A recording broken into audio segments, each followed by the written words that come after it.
What's up, everybody? I'm Dear Gamer. Welcome back to the channel. Today we are back, and today we have got some more information on what season 1 is going to look like for Diablo 4, season of the Malignant, and it is looking extremely spicy. So just a breakdown. This is my first ARPG, my first time going through seasonal content like this, so it was all new to me. If you guys don't know, the way it works is everything you have so far in the game will be reset, and you'll start a brand new character with the season.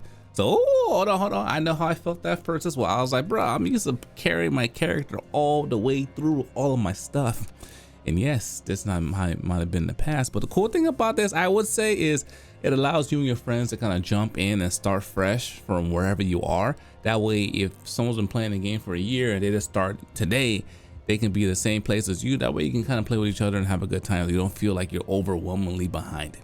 So some things they're doing in the game, a lot of new content they're adding. There's going to be, so say the way it works is seasons.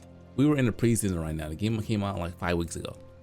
Seasons are 3-month time frames where they'll release new content. So we got the new content. So with the Malignant content, we have a lot of new stuff. So before we get into that, how do you prepare?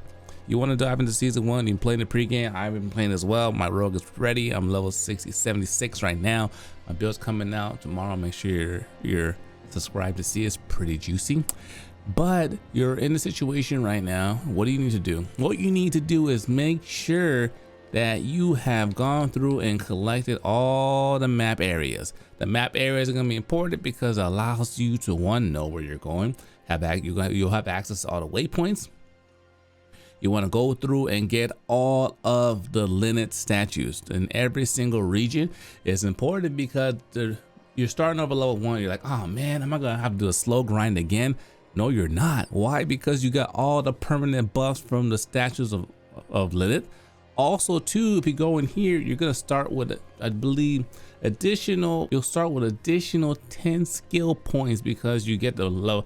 They claimed on the event, you get level 1, level 2, and tier 3 by starting if you got all the regions and you have all the little statues. So that's the one important thing you want to do. If you have a character with they said this on the live stream yesterday, if you have a character with a bunch of different characters that have a lot of different areas unlocked, you're going to want to log in with each one, because what happens is it kind of like a puzzle. It kind of, the more characters, the best character you log in with is going to have the most stuff. It's going to carry over the most map data. But as you log in with other characters as well, it fills in any pockets that you might have had, allowing you to start off with essentially combining all of your map data from all your alts at the same time. So you can start a map fully healed, fully mapped, fully discovered, and give you the points you need to go through the content. So kind of going a little background. The story, they said, is going to be 7 chapters.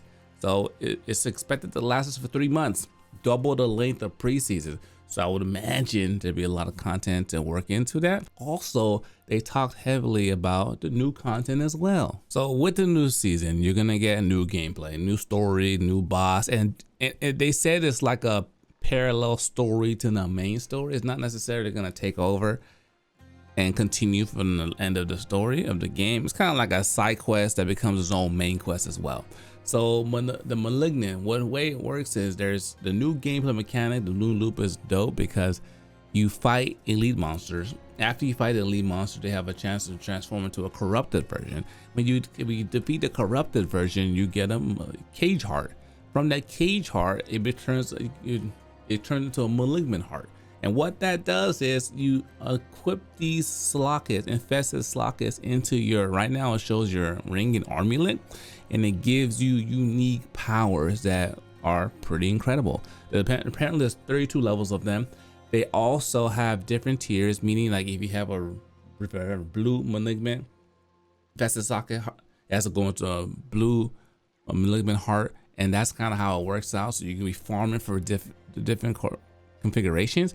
Also, too, they've added malignant tunnels, which is a way for you to kind of center what you're trying to farm for in the moment, so you don't have to just keep on doing random RNG. Say you're always looking for a blue malignant heart and you keep on getting the red, and you can actually source what specifically you're looking for. So I think that's cool. A lot of cool things are adding as well.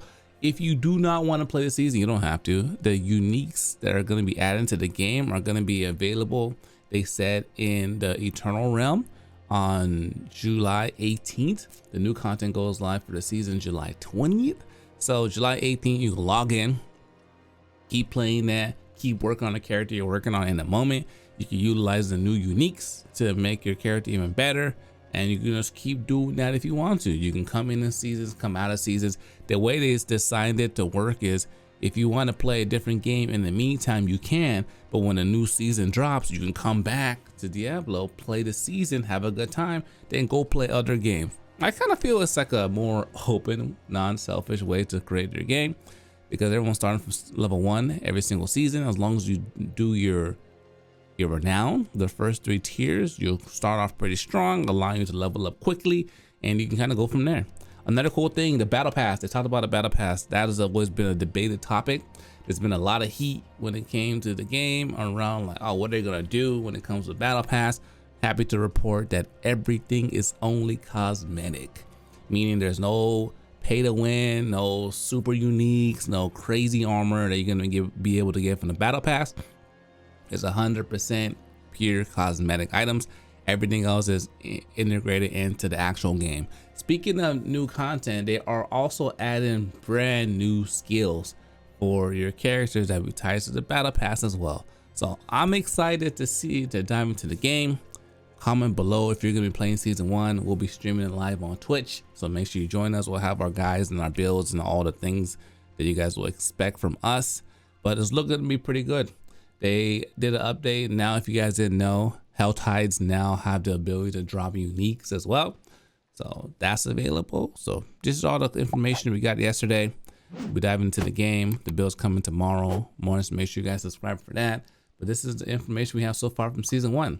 Comment below what your thoughts are, if you're excited to dive into it. I know I am. My family, stay smooth. Till next time, dear gamers, signing out.